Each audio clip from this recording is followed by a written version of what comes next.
내 영혼의 극히 깊은 데서. 마가복음 1장 1절 말씀 같이 봉독하시겠습니다. 하나님의 아들 예수 그리스도의 복음의 시작이다. 아멘. 하나님의 아들 예수라는 제목으로 김성용 담임 목사님께서 말씀 전해주실 때 은혜와 성령 충만 받으시기 바랍니다. 할렐루야, 반갑습니다. 아멘. 주 안에서 사랑합니다. 아멘.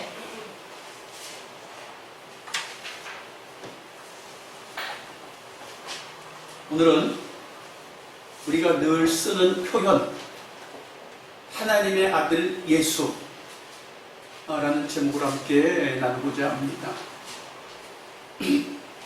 하나님의 아들 예수라는 이 표현은 우리가 얼마나 자주 쓰고 있고, 그리고 얼마나 우리가 많이 이 머릿속에서, 생각 속에서 기억하고 있는지 너무나 익숙한 내용입니다.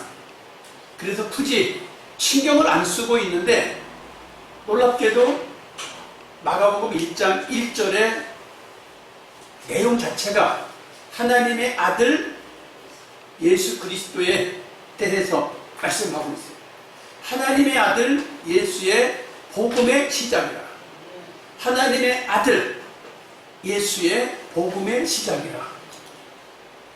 복음이 예수로부터 출발했다는 거예요. 복음이 예수로부터 출발했다.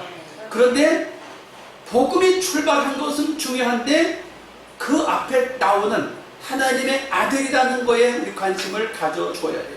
하나님의 아들이 복음의 시작이다. 근데 하나님의 아들이라는 이 표현이 누가 쓰는 표현이고 어떤 사람이 썼었고 역사 속에서 어떤 일이 있었는지를 우리가 생각을 해보면 분명하게 그리고 간단하게 정리가 될 수 있을 것 같은 생각이 들어서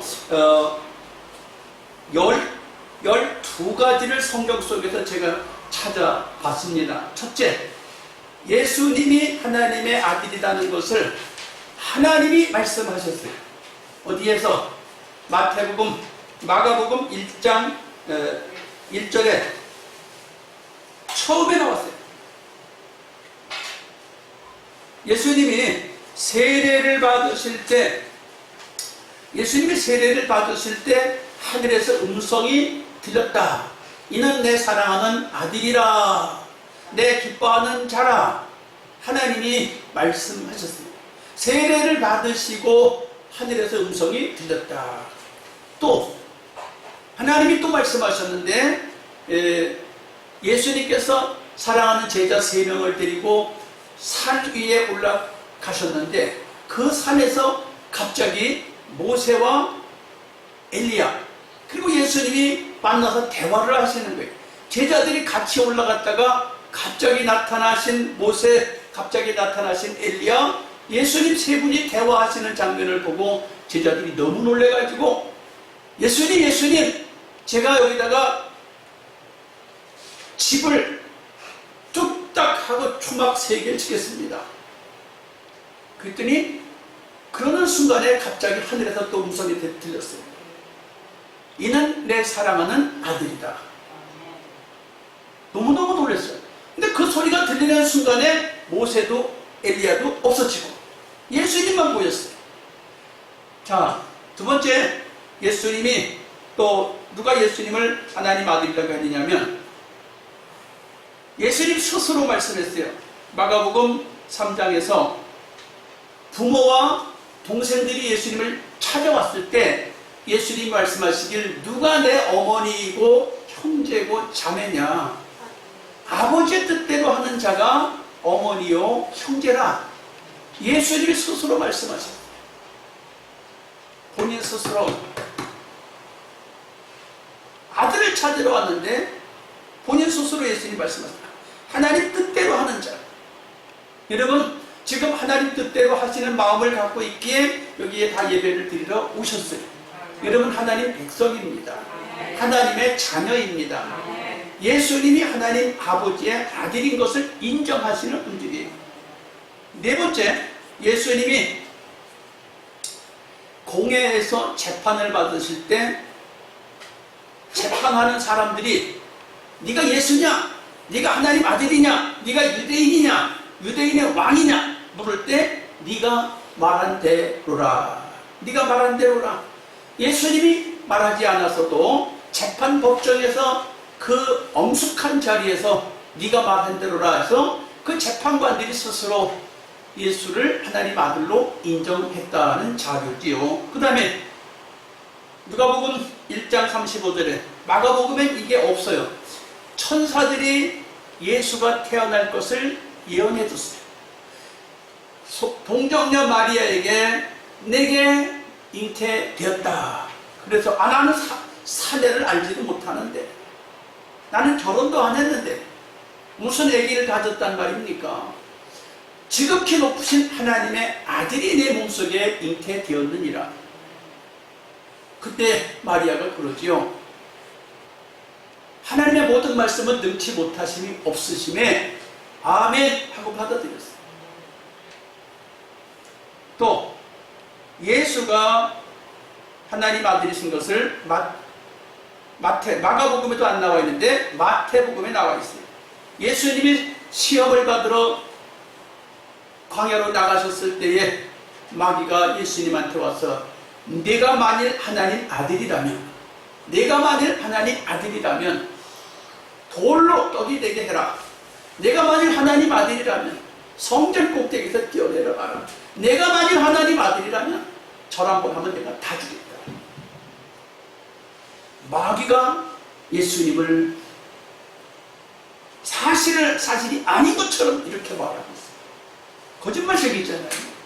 마귀는 거짓말쟁이잖아요. 베드로가 예수님을 고백합니다. 주는 그리스도시요 살아계신 하나님의 아들입니다. 나다나엘이 예수는 하나님 아들이라고 증거합니다. 나다나엘을 전도한 사람이 빌립인데 빌립이 나다나엘에게 가서 야 나사렛에서 예수가 나서 하나님의 아들이 태어나서 우리 가보자. 그랬더니 나다나엘이 하는 말이 야 예루살렘이나 거룩한 그런 곳에서 큰 도시에서 예수가 태어나야지 예수가 무슨 나사렛에서 태어나냐. 우습게 보고 말하는 거예요. 우습게. 그랬는데 빌립을 쫓아서 사실 왔어요. 왔는데 예수님 하시는 말씀이 너를 무화과나무 아래에서 내가 봤다. 그러니까 기가 막히게 놀라는 거예요. 자기가 무화과나무 안에 있다고 왔거든. 그러니까 너는 정말로 무화과나무 아래에서 왔지만 너는 진실한 유대인이다. 유대인이 누구예요? 예수를 인정하지 않거든요. 인정하지 않는데 나사렛에서 무슨 예수가 나겠냐고 이런 말을 했어요. 그러니까 나다나엘이 너무너무 놀라가지고 하나님의 아들인 것을 본인이 보자마자 증거를 했어요. 또한 성경이 증거를 해요. 요한복음 20장 30절 31절 이 성경에 기록된 목적은 예수가 하나님 아들 그리스도이심을 증거하려고 믿게 하려고 성경이 기록되어 있다. 그러므로 여러분이 알다시피 창세기를 읽어보나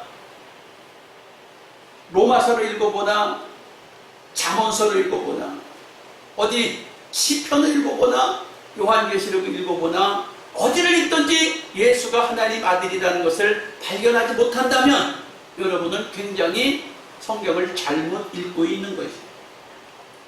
많이들 그러죠. 나 성경을 한 번 읽었습니다. 성경을 2번 읽었습니다. 성경을 8번째 읽고 있습니다. 성경을 7번째 읽었습니다. 8번째, 9번째 읽었습니다. 그런데 성경을 읽는 곳마다 예수 그리스도를 볼 수 있어요. 그가 하나님 아들인 것을 볼 수 있어요. 아니 목사님 창세기에서 예수님 얘기 한마디도 없던데요? 출애굽기에서 예수님 얘기가 한마디도 없던데요? 그럼 성경을 잘못 읽은 거예요. 눈을 크게 뜨고 잘 읽으시길 주님의 이름으로 축복합니다. 아멘. 또 10번째 로마서 1장 4절에 성결의 영이 예수님을 하나님 아들로 증거합니다. 예수님이 육신의 혈통으로는 다윗을 타고 내려왔어요. 육신의 혈통은 다윗을 타고 내려왔는데 성결의 영은 예수님은 정확한 하나님의 아들이면서도 정확한 인간이에요. 정확한 인간이요, 정확한 신이에요. 그러면 육신은 다윗의 혈통을 타고 왔는데 영은 어떤 영을 가지고 왔냐? 사람들이 제일 무서워하고 사람들이 제일 겁내는 게 뭡니까? 죽음이잖아요. 죽음을 정복한 능력으로 보여줬어요. 죽음을 정복한 능력으로 보여줬는데 그게 뭐예요? 부활이에요. 성결의 능력으로 예수가 부활하셨어요. 성결의 능력으로 부활하셨기 때문에 그것을 본 사람들이 예수는 하나님 아들이구나. 그리고 11번째, 로마 군병들이 예수를 십자가에 못 박아 죽이면서 무덤을 지키면서 저 죽는 모습을 보니까 하나님 아들이구나. 신체가 없어졌어요. 다 돈 주고 매수해서 입을 깍 다물었어요. 근데 하나님 아들이구나. 우리가 그렇게 지켰는데 순식간에 없어지다니. 없어지긴 뭘 없어져? 살아서 갈릴리로 가셨지. 12번째, 예수께서 하나님 아들이심을 믿는 자가 아니면 세상을 이긴 자가 누구뇨? 라고 요한일서 5장 5절에. 여러분, 요 말은 옛날에도 그랬고 지금도 그렇고 미래에도 예수가 하나님 아들이심을 믿는 자들이 계속해서 증거하고 있고 할 것이고 미래적인 사건이에요. 예수가 그리스도임을 믿는 자가 아니면 세상을 이긴 자가 누구냐? 여러분, 세상을 이기시길 축복합니다. 세상을 이기시려면 예수가 하나님 아들이심을 믿으시길 축복합니다. 뭐에서 이겨야 돼요? 살아가는데 제일 필요한 게 뭡니까? 할렐루야. 인생 살아가는데 제일 필요한 게 뭐예요? 건강, 장수, 부귀, 존귀, 영화예요? 예수 그리스도를 믿으면 다 예수 안에서 부여해 주신다. 할렐루야. 이렇게 좋은 예수, 하나님의 아들 예수를 믿으시길 주님의 이름으로 축복합니다. 성경에 있는 것을 말했습니다. 그러면 하나님의 아들 예수 복음의 시작이라고 했는데 복음의 출발이 어디냐? 창세기부터 말라기까지 그리고 세례 요한까지는 전부가 예수가 오실 것을 이야기하고 있고 예수가 올 것을 예언하고 있고 세례 요한까지도 예수님을 세례를 준 사람이고 예수를 전한 사람임에도 불구하고 세례 요한까지는 복음의 예언자들이에요. 복음의 예언자. 그런데 복음의 시작이 예수에서부터인 것입니다. 복음의 시작이 예수에서부터인데 그 예수는 어떻게 복음의 시작이라고 합니까? 그분이 요한이 예수 전한다는 이유 때문에 감옥에 붙잡혔어요. 예수 전한다는 이 이유 때문에 감옥에 잡혔는데 사실은 예수 전하는 것 때문에 감옥에 붙잡힌 게 아니고 헤롯 임금께서 헤롯 왕께서 자기 누구야? 동생의 아내를 자기 아내를 만들어 갖고 부정한 짓을 하고 있는데 세례 요한이 지적을 했어요. 어떻게 헤롯 왕께서 동생의 아내를 네 아내라고 치라고 있냐고 만방에 알려버리니까 괘씸해가지고 어떻게 잡아 죽일 방법이 없나 생각하다가 예수 전한다는 이유로 붙잡아왔어요. 붙잡혀와서 감옥에 갇혀있을 때 그때부터 예수가 복음을 전하기 시작합니다. 예수가 그때부터 복음을 전하면서 가난한 자와 병든 자와 눈먼 자와 저는 자와 모든 이에게 수고하고 무거운 자들은 다 내게로 오라. 내가 너희를 치료하리라. 내가 너희를 건강하게 하리라. 내가 너희를 부유하게 하리라. 내가 너희를 쉬게 하리라. 내가 너희를 길을 열어 주겠다. 하니까 사람들이 정말로 막 몰려와서 감당할 수 없을 만큼 예수님이 복음 전하실 때에 5,000명이 왔다고 그러잖아요. 예수님 복음 전할 때 4,000명이 왔다고 그러잖아요. 그 시대에 대중교통이 있는 것도 아닙니다. 그 시대에 잘해봐야 낙이나 타고 다니고 말이나 타고 다니는 시대인데 어디서 5천 명이 오고 어디서 4천 명이 와요. 그러니까 너도 아프고 나도 아프고 너도 가난하고 나도 가난하고 너도 힘들고 나도 힘든 세상에 살다 보니까 예수에게 온 거예요. 그래서 그때부터 복음을 전하는데 전하다 보니까 너무 힘들어. 혼자 감당하기 힘들어서 예수님께서 12제자를 꼭 뽑아서 내보냅니다. 그거 갖고 부족해서 70명의 제자를 뽑아서 내보냅니다. 내보내는데 예수님이 말씀하셔요. 너희는 뭐 좀 돈을 좀 갖고 있다고, 내가 뭐 좀 지식을 갖고 있다고, 내가 무슨 인생의 연륜을 가지고 있다고, 내가 좀 빽이 있다고 해서 나가는 게 아니라 너희는 내 이름 하나만 믿고 가라는 거예요. 말이 되는 이야기인가요? 말이 안 되는 이야기인가요? 할렐루야. 여러분 보고 예수 이름 하나 붙잡고 나가서 복음 전하라고 하면 가시겠습니까? 오늘날에도 예수 이름 하나 붙잡고 나가는 사람은 승리합니다. 그러나 사촌이 도와줄 거야, 육촌이 도와줄 거야, 아버지가 도와주실 거야, 자식들이 도와주실 거야, 뭘 믿고 가는 사람들은 실패해요. 복음은 능력이에요. 복음은 능력이에요. 예수님의 제자들은 예수님 말씀에 의지하여 지팡이만 잡고 갔다. 할렐루야. 그래서 복음을 전하던 예수님은 온 천하에 다니며 만민에게 복음을 전하라고 큰 비전을 주시고 십자가를 지고 돌아가셨습니다. 아니 예루살렘 밖에 나가보지도 못한 가난한 어부들, 공부도 많이 못한 이 사람들에게 온 천하에 다니며 복음을 전하라고 말해놓고 그리고 3년 동안 사역을 하시고는 십자가를 지고 돌아가셨어요. 이게 복음의 시작이에요. 그리고 예수님이 여기서 끝날 줄 알았는데 끝나지 않고 가난한 어부들, 못 배운 이 사람들이 복음을 전파하기 시작하는데 지금까지도 이 복음은 끝이 나지 아니하고 여전히 전 세계를 향하여 복음이 선포되고 있고 오늘날도 예수 그리스도가 하나님 아들임을 믿는 사람들은 기적을 맛보게 되고 능력을 맛보게 되는 거예요. 여러분 예수 이름이 얼마나 귀하고 얼마나 존귀한지 말씀을 통해서 깨달을 수 있길 주님의 이름으로 축복합니다. 오늘 본문 오늘 전하고자 하는 메시지 세 번째의 내용이 현실적인 것을 전하려고 합니다. 하나님의 아들 예수 그리스도를 믿으시길 축복합니다. 믿으실 때 어떤 일이 일어날까요? 예수를 믿음으로 구원받습니다. 정치적인 문제에서 구원받습니다. 경제적인 문제에서, 인간관계에서, 삶의 현장에서, 생업의 현장에서 모든 여러분이 해결할 수 없고 풀 수 없는 문제를 구원받습니다.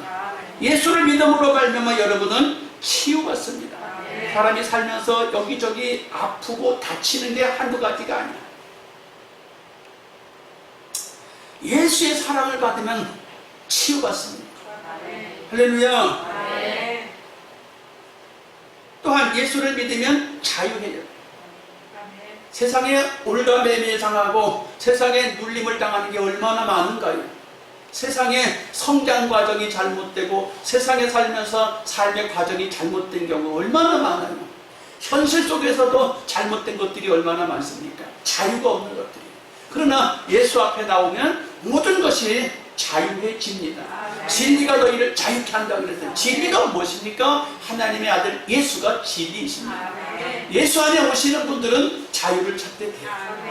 할렐루야. 또한 예수 안에 오면 하나님 아들 예수를 믿으면 모든 문제가 해결이 됩니다.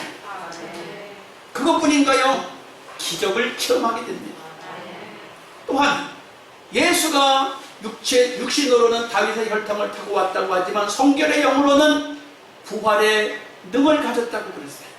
부활의 능. 여러분 부활 누가 부활을 했어요? 아무도 죽었다가 살아난 사람이 없고 예수님은 죽었다 살아서 40일 동안 우리와 함께 계시다가 천국에 하늘로 올라가셨다고 그랬어요. 제가 목회할 때에 이재성 권사님이라는 분이 인종 예배를 드리러 갔다가 기도하고 살아나셨어요. 마지막 남은 가락지를 나한테 그 가락지를 빼주길래 임종 예배를 드릴 때 가락지를 빼주길래 아이고 이런 거는 며느리 주는 거 아닙니까? 며느리 주세요. 그랬더니 아니요 마지막 남은 거 하나님 드리고 가야 되겠습니다. 날 줘서 그저 굳이 줘서 내가 가지고 왔어. 그런데 그날 예배를 드리고 나서 돌아가신 게 아니라 5년을 더 사셨어. 건강하게 5년을 더 사셨어. 그리고 하늘나라 가셨어요. 근데 예수님은 부활하신 후 40일을 계시다가 하늘로 올라가셔서 영원히 죽음을 승리하셨어요. 여러분, 인간이 해결할 수 없는 것을 해결하시는 분이 부활의 영이에요. 하나님의 아들 예수가 부활의 첫 열매입니다. 부활의 첫 열매가 되신 예수님을 믿는 저와 여러분은 부활의 둘째 열매, 셋째 열매, 넷째 열매, 쫙 부활의 열매로 우리는 따라갈 거예요. 아멘. 그리고 영생 얻을 것입니다. 아멘. 성경에 말합니다. 우리가 살고 있는 이 세상에서 복을 받을 것이고 내세에서 복을 받지 못할 자가 없다. 예수 믿는 건 정말 행복한 거예요. 정말로 인생에서 최고 잘하는 것입니다. 그런데 성경에 보니까 이 가까운 데 있는 사람이 안 믿어. 참 안타까운 일이에요. 누가 가까운 데 있어요? 예수님, 하나님의 아들 예수라고 하는 그분 곁에 있는 사람들이 안 믿어. 어디에? 마가복음 6장 4절에 예수께서 저희에게 이르시되 선지자가 자기 고향과 자기 친척과 자기 집 외에서는 존경을 받지 않음이 없느니라 하시며, 거기서는 아무 권능도 행하실 수 없어 다만 소수의 병인에게만 안수하여 고치실 뿐이었고 저희 믿지 않음을 이상히 여기셨더라. 이에 모든 촌에 두루다니시며 가르치시더라. 자, 하나님의 아들 예수가 그렇게 좋은 분이라고 하는데 왜 가까운 사람이 안 믿을까? 가까운 사람이 누구? 자기 고향, 예수의 고향 사람들이 안 믿고, 자기 친척, 예수의 친척들이 안 믿고, 자기 집, 예수의 집에서 누굴 막 가리키는 거예요? 동생들을 가리키는 거예요. 동생들이 안 믿어. 자기 형이 하나님 아들이다니 웃기는 소리 하고 있네. 우리 엄마 우리 아빠한테서 태어났으면서 무슨 하나님 아들이야 자기가. 형제가 안 믿어. 형제가 안 믿어. 내가 다 아는데 너 우리 엄마 아들 아니야? 너 우리 형 아니야? 안 믿어. 또 누가 안 믿어? 친척들이. 아, 그 요셉 아들 아니야? 아, 우리 친척 걔 아무개 아니야? 가까운 친척이 안 믿어. 또 누가 안 믿어? 예수가 태어난 그 고향 사람들이 안 믿어. 오늘날도 마찬가지예요. 이렇게 좋은 예수를 믿고 있는 우리 주변에, 내가 예수를 믿고 있는데 내가 믿는 그 예수가 너무 좋은 걸 아는데 사람들한테 전해주면 그것을 아멘 아멘 하고 귀로 듣고 입으로 시인하고 믿는 게 아니라 뭔 소리 하는 거야. 보고 이러고 있어.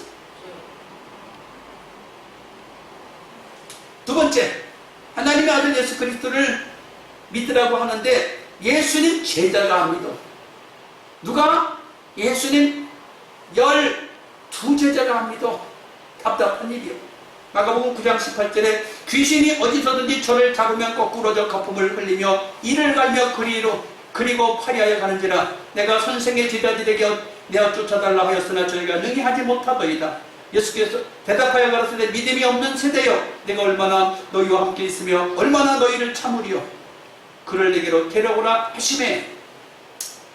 예수 믿고 복 받고 예수 믿고 예수님처럼 살라고 하는 제자들이 안 믿어. 이게 도대체 어떻게 된 거예요? 사랑하는 성도 여러분, 어떻게 된 겁니까? 예수님 제자들이 예수를 안 믿는다니까요. 예수를 뭘로 믿고 쫓아다니는 거예요 지금? 이게 12제자의 현실이야. 예수님 12제자의 현실이 예수를 안 믿고 있어요. 왜? 안 믿고 있는 증거가 뭐예요? 귀신 들린 아이 하나를 데리고 와서 고쳐달라고 하는데 못 고쳐요. 못 고치는 이유가 뭐예요? 예수의 능력을 부인하는 거예요. 겉으로는 제자야. 겉으로는 예수님 수제자야. 근데 행실로는 안 믿어져. 예수 이름으로 귀신아 나갈지어다 하고 믿음으로 기도해야 되는데 입으로는 했는데 믿음으로는 안 하는 거예요. 믿음으로 입으로 못하는 거예요. 여러분 부탁합니다. 하나님의 아들 예수를 입으로만 믿지 말고 마음으로 믿고 아멘. 믿음은 어떤 학력이 아니에요. 믿음은 어떤 세상 지식이 아니에요. 믿음은 어떤 경륜이 아니에요. 어린아이처럼 믿으라고 했어요. 믿기를 축복합니다. 세 번째, 믿고 의심치 아니하면 응답을 받는데요. 마가복음 11장 22절에 예수께서 대답하여 저희에게 이르시되 하나님을 믿으라. 내가 진실로 너에게 이르노니 누구든지 산더러 들려 바다에 던지라 하며 그 말하는 것이 이를 줄 믿고 마음에 의심치 아니하면 그대로 되리라. 그러므로 내가 너희에게 말하노니 무엇이든지 기도하고 구한 것은 받은 줄로 믿으라. 그러면 너희에게 그대로 되리라. 사랑하는 성도 여러분, 예수가 하나님 아들이심을 믿을진데, 능력의 주님을 믿을진데, 기적의 주님을 믿을진데, 여러분이 믿고 기도한 걸 받은 줄로 믿으래요. 사랑하는 성도 여러분, 오늘 아침에 예배를 드리러 오셔서 여러분 무슨 기도를 올리셨나요? 하나님 내게 이런 문제를 하고 주님께 아뢰셨습니까? 아뢰셨으면 받을 줄 믿으세요. 아침에 오셔서 기도를 안 했다면 큰 손해야, 큰 손해. 왜? 능력의 주님께 요청하지 않으셨으니 주실 게 없잖아요. 하찮은 제비도 입을 벌려야 먹을 걸 줘요. 하찮은 제비도 입을 벌려야 먹을 걸 줘. 입 안 벌리는 놈은 안 줘. 하나님도 마찬가지세요. 달래지 않는데, 사모하지 않는데, 구하지 않는데 하나님 우리에게 주실 일이 없습니다. 구하면 주신답니다. 무엇이든 믿고 기도하길 축복합니다. 아멘.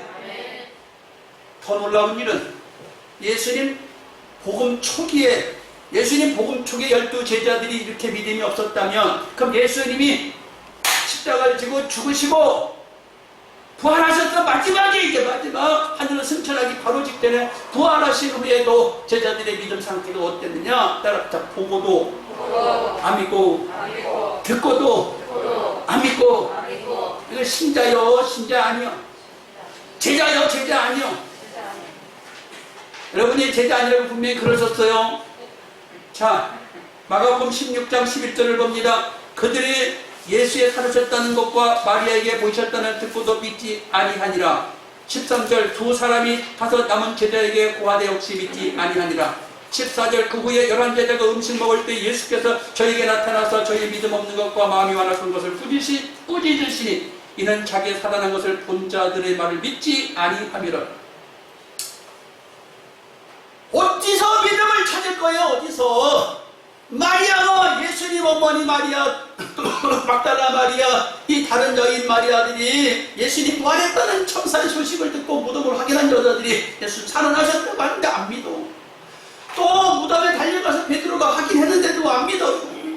예수님의 직접 12 제자한테 나타나가지고 내가 예수다, 내가 부활했다고 말해주는데도 안 믿어. 듣고도 안 믿고, 보고도 안 믿고. 지금 이 시간에 예배를 드리러 나오셔서 자기 앉아서 말씀을 듣고 있는 사랑하는 성도 여러분, 어떻게 해야 믿겠습니까? 어떻게 해야 믿겠냐? 듣고도 안 믿고, 보고도 안 믿고, 어떻게 해야 믿을 거냐? 가슴을 치고 통탄하니 어떻게 해야 예수 믿을 거냐? 하나님의 아들 예수를 어떻게 해야 믿으실 거냐? 이게 예수님 12 제자들의 모습이에요. 여러분은 예수님 12 제자보다 믿음이 좋은가요? 예수님 12 제자보다 믿음이 별로인가요? 어디에 속했을까요? 예수님이 선택한 무리들이 12 제자예요. 끝까지 관심 가지신 분이 12 제자예요. 근데 이들이 예수님이 살아났다는 소식도, 눈으로 보여준 사건도 안 믿으니 어떻게 해야 될 일이겠냐 말이야. 그러니 마지막입니다. 믿으면, 하나님의 아들 예수 그리스도를 믿으면 생명을 얻고 힘을 얻고 세상을 이깁니다. 부탁합니다. 이 종도 여러분에게 부탁합니다. 어떻게?